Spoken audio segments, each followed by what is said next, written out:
təxminən səhv etmirəmsə 2015-16-cı illər idi. Ölkədə yeni turist marşrutlarında sayniclər qoyulurdu, işarələnmələr qoyulurdu və o vaxtı Sım kəndində də bu qoyulmuşdu ki, şəlaləyə getmək üçün və o zamanlar səhv eləmirəmsə işarənin qoyulmasından bir həftə sonra bir xəbərlər yayıldı ki, bəs bu işarələr dağıdılıb, məhv edilibdi və bunu sıravi insan eləmişdi. Yəni bunu ayı eləməmişdi ki, deyim ki, meşədə idi, bunu düzgün keyfiyyətli olmamışdı və s. ki, deyək ki, hə, ayı bunu aşırtmışdı və s.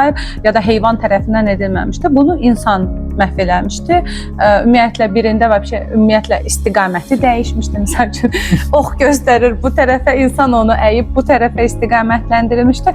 Orada ümumiyyətlə bu istiqamətdə, bu sistemdə bir cəza mexanizmi varmı və yaxud da ki, bunu necə tənzimləmək olur ki, yerli əhali də bu qoyulan, belə deyək də, bu dövlətin malıdır, belə götürün, mülküdür və buna necəsə məsuliyyət hissəz. Necə ki, biz svetoforu gedib işıqforları dağıtmırıqsa, bu da meşənin ortasında olsa belə, demək ki, insan üçün açılan bir cığırlara xidmət edir.